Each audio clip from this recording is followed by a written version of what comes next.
யோசிக்கிறதே இல்லை. ஆனால் ஒவ்வொரு லேடிஸும் திங்க் பண்ணுவாங்க, என்னோட குடும்பம் எனக்கு வேணும், அவங்க வீட்டில் இருக்கு எனக்கு அது வேணும், அங்கே இருக்கு எனக்கு ட்ரெஸ் வேணும், சாரி வேணும்னு சொல்லி அங்கே இப்படி தான் கேட்பாங்க. ஆனால் ஒரு ஜென்ஸ் வந்து எனக்குன்னு எதுவுமே கேட்கறது இல்லை. அந்த குடும்பத்துக்காகவும் உறவினர்களுக்காகவும் பெற்றோர்களுக்காகவும் அவங்க லைஃப் இருக்கிற வரைக்கும் ஓடிட்டு இருக்காங்க. இது நிறைய பெண்கள் புரிஞ்சுக்கிறதே இல்லைன்னு சொல்லி நிறைய இடத்துல பெண்களுக்கு சொல்லிட்டு வரேன். அப்போ உங்களை நீங்கள் தூக்கிட்டு வாங்க. மற்றவர்கள் நீங்கள் சொன்னால் புரிஞ்சுக்குவாங்கன்னு சொல்லி நினைக்கவே நினைக்காதீங்க. கூட இருக்கிறவங்களும் புரிஞ்சுக்க மாட்டாங்க, நம்ம பெற்றோர்களும் புரிஞ்சுக்க மாட்டாங்க, நம்ம பெற்றவங்களும் புரிஞ்சுக்க மாட்டாங்க. இதுதான் இன்றைய நிலையில நம்ம வாழ்ந்துட்டு இருக்கோம். அப்போ மற்றவர்களை மாற்றவே வேண்டாம். ஒவ்வொரு சூழலையும் ஒரு பிரச்சனை வருது, ஒரு சங்கடம் வருது, ஒரு வேதனை வருதுன்னா அதையே நிரூபிக்கிறதுக்காக போராடாதீங்க. அது என்னைக்குமே ஃபெயிலியர் ஆயிடும். அந்த இடத்துக்கு அமைதியா வந்துட்டீங்கன்னா கால சூழல் ஒரிஜினல் நிலைநிறுத்தோ, உங்க சூழல் மாறி ரியாலிட்டியில் இருப்பீங்க. நீங்க என்னைக்கு நான் செஞ்சது கரெக்டு, இதுக்காக தான் செஞ்சேன்னு நீங்க நிரூபிக்கிற இடத்துல எல்லாமே நம்ம ஃபெயிலியர் ஆகிட்டு இருக்கோம்.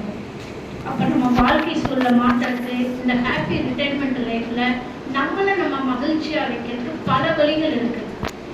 அதே மாதிரி உங்க மகன் அல்லது மகள் திருமணம் ஆயிட்டாங்க, அவங்க ஒரு ஃபிட்டா இல்லை, ஒரு ஜாபுக்கு போக மாட்டேங்கிறாங்க, ஒரு பிரச்சனைகள் வீட்டுக்குள்ள தொடர்ந்து வந்துகிட்டே இருக்குதுன்னா தயவு செய்து அவர்களுக்கு அறிவுரை சொல்லாதீங்க. இல்லை இதெல்லாம் இப்படி செய்யன்னு சொல்லாதீங்க. பணத்தை போட்டு பணம் வரும் அப்படின்னு சொல்லி பணத்தையும் கொடுக்காதீங்க. இது மூணுமே ஃபெயிலியர் ஆகிடும். அவங்களுக்கு ஆக்டிவேஷன் தெரப்பி தான் வேணும். அவங்கள செயல்முறைக்கு கொண்டு வர்றதுக்கு அவங்களுக்குள்ள இருக்கிற பிரச்சனைகளை தீர்த்தால் மட்டும்தான் அவர்கள் செயல்பாட்டுக்கு வருவாங்க.